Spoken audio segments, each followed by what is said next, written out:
Se non fora Manuel Fraga, que perfil debería reunir o próximo candidato á presidencia da Xunta? Bueno, voy a dar una respuesta de tipo general. Yo creo que cualquier partido, cuando se presenta a unas elecciones, lo hace para que se aplique un programa de gobierno e intenta presentarle a los ciudadanos pues sus mejores activos. Por tanto, intentaríamos buscar entre todos pues a quien mejor pudiera reunir esas condiciones. Yo creo que en este momento hablar de nombres no tiene mucho sentido, está muy lejos del año 1997, pero creo que en el Partido Popular hay gente suficiente para poder sustituir a Fraga. Que lembranzas, que recordos ten vostede do seu paso pola política activa en Galicia, tanto frente da Deputación Provincial de Pontevedra como no seu posto de vicepresidente da Xunta cun goberno do doctor Fernández Albor? Por certo, moi xoven, era vostede moi xoven cando asumiu a responsabilidad. Sí, tenía 31, pues se lo voy a decir con absoluta claridad, aunque ahora estoy como diputado por Pontevedra, con lo cual, aunque ahora mis responsabilidades las ejerzo fundamentalmente en Madrid, pues procuro prestar toda la atención de que soy capaz a la provincia de Pontevedra, porque me debo lógicamente a quienes allí amablemente me han dado su voto. Yo tengo un recuerdo muy grato de mi paso por la Diputación de Pontevedra.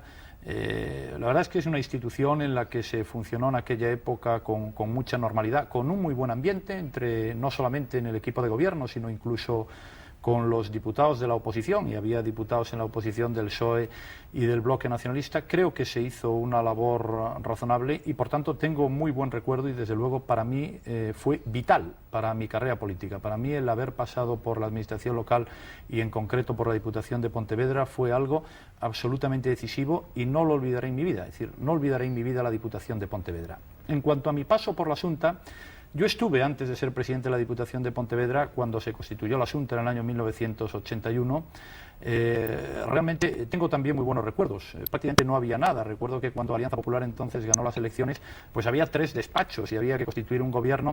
Pero fue un momento muy emocionante porque era la construcción de la autonomía de Galicia. Antes hubo la preautonomía y gente trabajando ciertamente en beneficio de Galicia, pero fue un recuerdo muy grato porque había muy pocas cosas hechas, había que asumir las competencias, había que comenzar a gobernar, y realmente tengo buen recuerdo. De mi paso por la vicepresidencia, con absoluta franqueza, tengo un mal recuerdo. Era un momento político muy complicado, había una coalición de 6 partidos, lo que entonces era la Alianza Popular se extinguió, hubo una moción de censura y ¿qué quiere que le diga? Es decir, todas las personas que estábamos allí con Gerardo Fernández Albor a la cabeza, pues intentamos hacer lo que era posible hacer en aquella situación. Desde el punto de vista personal, aunque ciertamente muchas cosas se aprenden, sobre todo desde de las personas, más que de política en aquella situación, pero es lo cierto que fue una etapa dura, una etapa difícil, y que yo creo que por el bien de Galicia es bueno que situaciones como las que se produjeron entonces no se vuelvan a repetir. Por fortuna ahora hay un gobierno funcionando normalmente y la vida política está mucho más estabilizada. Pois agradezcolle moito a súa presencia aquí. Moitas gracias, boas noites. Non hai por que, moitas gracias. E moitas gracias tamén a todos vostedes. Mañán volveremos despois do Telexornal Noite cun novo invitado aquí na Televisión de Galicia. Gracias por estar aí.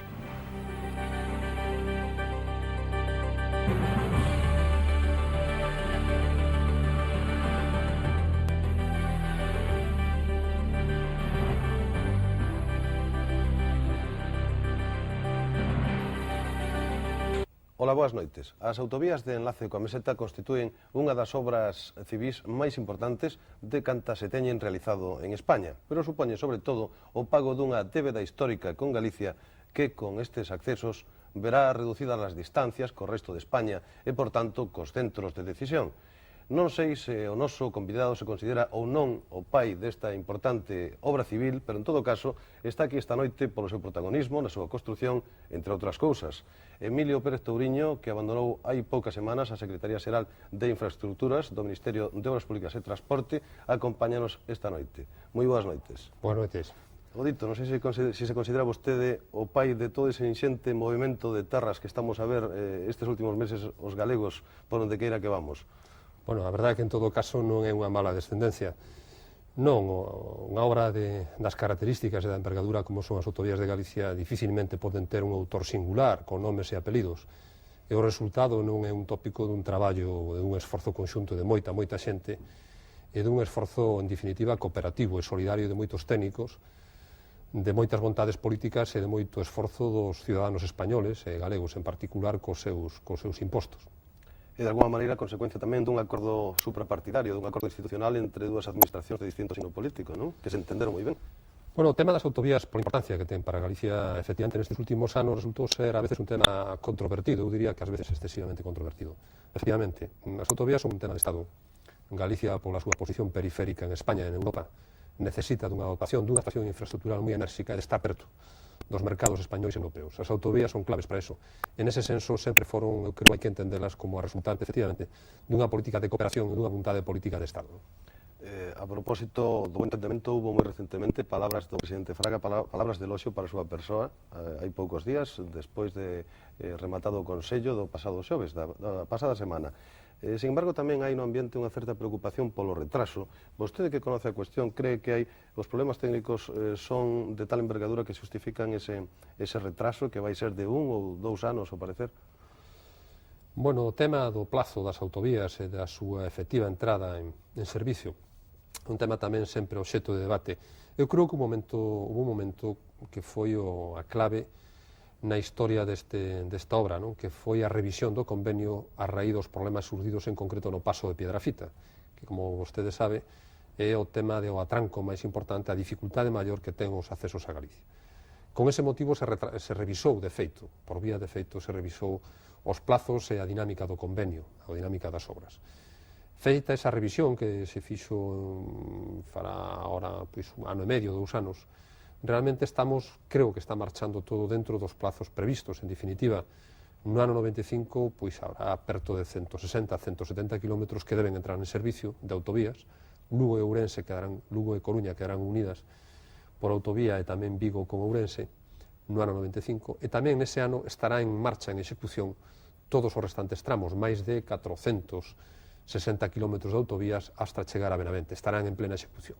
E alá, para o ano 97, debe entrar todo en servicio, penso que pode entrar todo en servicio, coa excepción cecais do paso estrito de Piedrafita, que é probable, non o sei, decir, é probable que poida ter que alargarse algo máis, non? Estamos, señor Pérez Touriño, ante a obra definitiva para o pleno desenvolvemento económico do país, para o pleno desenvolvemento económico de Galicia, ou ainda nos quedan algunhas outras infraestructuras pendentes e, de alguna forma, algunha débeda do Estado desde a perspectiva da necesaria solidaridade con a terra que vostede dixo é unha terra periférica. Como ve esta cuestión? Bueno, para un país como Galicia, para unha autonomía como Galicia, efectivamente é fundamental. As dúas políticas activas máis importantes que hoxe ten o goberno, tanto da nación como no goberno da comunidade autónoma, é por unha parte a política de infraestructuras e por outra parte a política de recursos humanos, de cualificación e formación da capacidade humana. En materia de infraestructuras, Galicia ten moitos frentes que atender. O primeiro fundamental era resolver o problema da conexión, efectivamente, cos centros máis importantes de actividade. Estos son o que son as autovías, o que representan. Problemas de futuro, eu creo que está a traballarse tamén de forma importante, ainda que todavía non se ve, está a traballarse de forma importante na rede urbana do conxunto das 7 ciudades principais, e penso que o ano 97 pode ser o ano definitivo nese sentido. A rede urbana da maior parte das cidades de Galicia debe quedar ben consolidada, ben resolta. O tema das autovías debe entrar prácticamente en servicio na súa totalidade, e tamén para entonces a conexión polo Cantábrico en vía de capacidade alta, en parte con características de autovía, en parte con características de vía rápida, tamén o 97, coas obras que están facendo, sobre todo na zona asturiana, deben estar en camiño de solución. Quedan os problemas ferroviarios, que ocupan un papel importante, inda que eu penso personalmente que é relativamente subordinado respecto ás carreteras. É un problema do conxunto do Estado e dependerá do problema da capacidade financiera de Española, do conxunto do Estado, para poder abordar de verdade os problemas do ferrocarril daqui ao ano 2000. Señor Pérez Touriño, como ve vostede a polémica sobre o peaxe nas autopistas que está a construir a Xunta, unha polémica que está na rúa nestes momentos? É posible facer autopistas en peaxe? Como ve vostede, por un lado, como membro dun partido político e, por outro lado, como antigo alto cargo, antigo responsable do Ministerio de Obras Públicas? Sí, bueno, é un tema do que non se pode falar así moi devagar, moi a presa, pero en definitiva, bueno, a primeira aproximación é decir que en España o goberno da nación, o goberno socialista, dende o ano 86, na práctica para aquí, dende que puso en vigor o primeiro plan de carreteras, o plan xeral de estradas de España, se fixo un esforzo moi importante de inversión, CECAI o máis importante en moitos anos, creando unha rede de autovías libres de peaxe. Entón, isto é a política, a orientación xeral do goberno durante todo este período do goberno socialista. Eso quere decir que non se poda ou non se deba recurrir ao peaxe? Pois depende, a meu modo de ver, en xeral, a peaxe é unha forma de facer que os usuarios, ademais da financiación vía impostos, se faga unha financiación directa por parte do usuario. Si se considera que a rede básica, a rede fundamental, o esforzo fundamental se está feito, pode ser, penso, unha alternativa ao recurrir a formas de peaxe. En todo caso, tamén un problema de financiación, sobre todo. Se os presupostos están moi cargados e non queda máis remedio, cuestión de valorar políticamente si paga a pena recurrir a captar máis recursos a través do esforzo dos usuarios. Eu creo que unha polémica hai que levar máis ao tema concreto de que tipo de carreteras, que tipo de estradas deben o ter no peaxe, dependendo de en que zonas sí e en que zonas non. En áreas metropolitanas, pois é máis discutible. Como solución para temas de longo recorrido, penso que en líneas xerais é unha forma usada dentro de Europa. Sí, xa temos moi pouco tempo xa, pero non quería rematar esta entrevista sin plantexarlle unha última cuestión. Vostede volveu á súa orixe universitaria, incorporouse á universidade como profesor de estrutura económica da Facultade de Económicas, pero abandona definitivamente a política porque hai moitos rumores últimamente acerca da súa persoa. Bueno, quizá é normal que existan estes rumores, sobre todo en épocas de cambio, de crisis, pero... Rumores que situaron a vostede en algún momento na delegación do Goberno de Galicia e incluso na candidatura a presidencia da Xunta entre no Partido Socialista. Sí, a verdade que bueno, son rumores, efectivamente, que están bastante alonxados da realidade. A realidade que eu levaba 10 anos, casi, perto de 10 anos en Madrid, e, polo tanto, xa era un pouco o límite para tomar a decisión de retornar a Galicia e volver outra vez á miña vida, a meu orixen, que en definitiva sempre estivo en Galicia.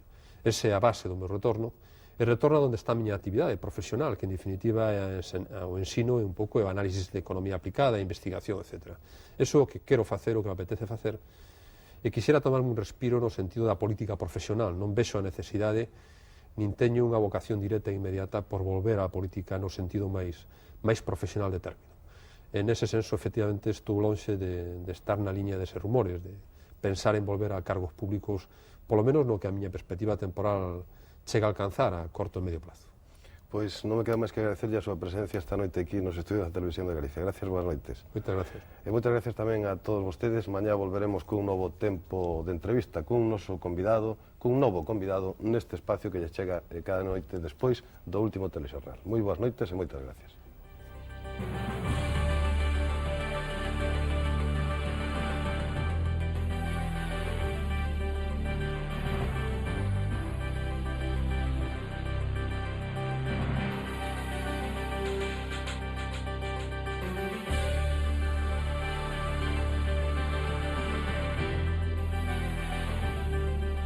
Ola, moi boas noites, señoras e señores telespectadores da Televisión de Galicia. A nosa cita diaria con este tempo de entrevista sae do lugar habitual, sae hoxe dos estudios e lle chega a todos vostedes desde o Pazo da Generalitat, en Barcelona. Empezando cun agradecemento ao señor Pujol pola súa presencia ante as cámaras da TVG. Moitas gracias, moi boas noites. Bona nit, presidente. Boas noches. Usted ha mantenido hace unas pocas horas una entrevista con el presidente Fraga. Es fácil suponer que los temas europeos y también la política nacional han estado presentes, pero fundamentalmente los temas europeos. ¿Es esto así? Bueno, hemos empezado hablando de temas europeos y hemos terminado hablando de temas españoles.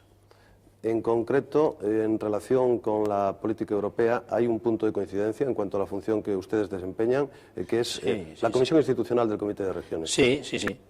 Bueno, personalmente le doy mucha importancia a esta comisión, porque aunque la creación del Comité de las Regiones fue un éxito, que yo creo que en buena parte se debió a la presión que hizo la Asamblea de Regiones de Europa, de todas formas, luego en su plasmación ha tenido algunos aspectos, se han introducido algunos aspectos en nuestro entender negativos y habría que cambiarlos, ¿no?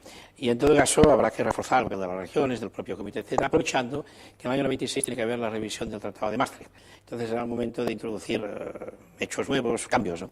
Y esto lo estudia la ponencia institucional del Comité de las Regiones, de la cual yo soy el ponente y en la cual participa también don Manuel Fraga. ¿Y usted es optimista en cuanto a la posibilidad de que el Tratado de Maastricht, la reforma de Maastricht, mejor dicho, contemple o conceda un mayor peso a las regiones en la toma de decisiones? Yo creo que sí, por lo menos soy optimista en el sentido de que se va a introducir estas modificaciones al propio Comité de las Regiones que resalte más el papel de las regiones y también de los municipios, pero nosotros consideramos que tendrían que ser dos cámaras distintas, aunque ambas formaran parte del Comité de las Regiones, la Cámara de los municipios y de los poderes locales y la Cámara de las Regiones.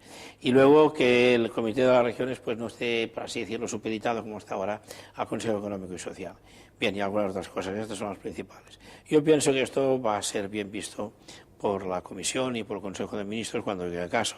Y por ese grupo de reflexión que ahora se va a crear, que se llama el Grupo de Reflexión de Corfú, a nivel de los diversos estados, para preparar la revisión. Y en cuanto al tema del concepto subsidiariedad que usted defendió muy recientemente en el último plenario celebrado en Bruselas por el Comité de Regiones, ¿espera que se recoja ese sentir de las regiones? Bueno, este concepto ya está recogido. Lo que pasa es que ahora lo que tenemos que fijar a ver si se aplica o no, porque podría darse el caso de que se introdujera, se proclamara el principio de la subsidiariedad, se hicieran grandes discursos, y luego en la práctica, cuando se hagan, digamos, las normativas, en fin, disposiciones comunitarias, o se organice, en fin, toda la estructura político-administrativa de la comunidad, pues no se tenga en cuenta. Por lo tanto, más que nadie, tenemos que vigilar de que se aplique el principio de subsidiariedad. ¿Qué quiere decir? Que lo que se puede hacer en un nivel más bajo no debe hacerse en un nivel superior, como norma, ¿no? Y bien, ahí tenemos que ejercer vigilancia. Otro foro en el que usted participa activamente es la ARE, la Asamblea de Regiones de Europa, de la que es presidente y de la que volverá a ser previsiblemente de nuevo. Bueno, ahora eso se va a decidir pasado mañana, eso se lo sabré decir pasado mañana. En todo caso... O mañana, no sé si es mañana la elección o pasado mañana, pero en fin, empieza mañana por la tarde la sesión. En Estrasburgo, exactamente. Exacto. En todo caso, ¿qué espera usted de este nuevo periodo que se abre en la ARE? Bueno, ahora eso, como usted dice, es un nuevo periodo porque durante el 94 se ha creado el Comité de las Regiones y se han producido algunos otros cambios en las estructuras europeas y en el clima general europeo que obligan a las regiones de Europa, que ha tenido una trayectoria brillante hasta ahora, a situarse, a definirse, a posicionarse ante una nueva situación. Situación que tiene muchos aspectos positivos, aunque también tiene algunos elementos de inquietud. Pero en fin, el ARE tiene que encontrar modificar algo su forma de actuar, porque la situación ha cambiado. Ha cambiado para bien, pero ha cambiado. ¿Impulsará Cataluña su presencia física en Bruselas a partir de la reciente, o más o menos reciente, sentencia del Tribunal Constitucional en la que se reconoce el derecho de las comunidades autónomas a defender sus propios intereses ante la Unión Europea? Nosotros estamos. Hemos estado siempre a través del llamado Patronat Català pro Europa y en realidad hasta ahora, la verdad es que hasta ahora, esta forma de estar presente en Bruselas nos ha resultado muy eficaz. O sea que celebramos mucho que el Tribunal Constitucional haya dado la razón a este recurso vasco porque incrementa nuestras posibilidades, por lo menos impide que se nos vuelvan a discutir, nuestro derecho de estar presente en Bruselas, pero de una forma inmediata nosotros tenemos montado una estructura que nos va muy bien y además por otra parte, todo el mundo sabe que este instituto pues, es un organismo del Gobierno de Cataluña y de momento no hemos sentido la necesidad de cambiarlo, pero es bueno que la sentencia fuera positiva. ¿Hay mayor fluidez ahora en las relaciones con el Gobierno central desde la perspectiva de Europa? Sí, porque hubo tiempos en que cualquier aparición nuestra en cualquier sitio, por pequeña y modesta que fuera esta aparición, suscitaba unas grandes suspicacias, y hoy no es así. No solamente en Europa, sino en general en el mundo, Cataluña puede tener una presencia importante desde el punto de vista económico, cultural y, bueno, incluso en ciertos aspectos evidentemente políticos, darse a conocer simplemente, estar presente y actuar y tomar iniciativas que procuramos hacerlas siempre de forma que en fin, de no entrar en conflicto con lo que son nuestras competencias constitucionales, pero bien, tenemos una actividad importante, muy importante, que no nos es discutida y que muchas veces podemos desarrollar en colaboración con organismos estatales. Señor presidente, ¿qué impresión o qué opinión le merece el no de Noruega a la integración en la Unión Europea? Bueno, yo pienso que el no de Noruega no es especialmente grave, porque Noruega representa un caso muy particular dentro del conjunto de países europeos. Sería mucho más grave, por ejemplo, que hubiera dicho no Austria, que es un país pues muy metido en el corazón de Europa y de cultura, en fin, una cultura muy vinculada a todo lo que es el proceso de unificación europeo. Noruega es un caso muy particular, lo lamento, me hubiera gustado que hubieran dicho que sí, pero pienso que de los 4 países que han hecho referéndum era primero aquel que el referéndum era más difícil y segundo aquel que el más particular, el caso más particular y por lo tanto el más asumible que ha dicho que no. En todo caso, parece que el no de Noruega va a traer serias repercusiones en el ámbito económico a España y en concreto al sector pesquero, ¿no? A la pesca, sí, porque claro, ya sabe usted que uno de los motivos por los cuales Noruega no quiere integrarse es de la pesca, precisamente, ¿no? Pero sí, es posible. De todas formas, a Noruega ya está, en fin, es posible que en este terreno tenga alguna consecuencia, que además en el caso de Galicia va a ser más sensible que en otras partes. Pero, bueno, yo pienso que los noruegos van a tener también interés en entenderse con la Unión Europea, de otra forma, desde fuera, pero entenderse también. Permítame, señor Pujol, pasar a cuestiones más de carácter de política nacional. Después de este repaso por las cosas que son noticia en Europa, el presidente Fraga ha hecho muy recientemente una propuesta de regeneración de la vida pública. ¿Usted cree que es necesario una política en esa línea de regeneración de la vida pública? Lo que sí es cierto es que la vida política y un poco, por así decirlo, y la imagen política pues están deterioradas, ¿no? Ahora, por lo tanto, sería bueno que se regeneraran. Lo que pasa es que yo, francamente, no conozco con exactitud, porque claro, hablar de regeneración de la vida política es decir mucho y es decir poco. En fin, lo importante sería saber cómo se concreta esto, ¿no?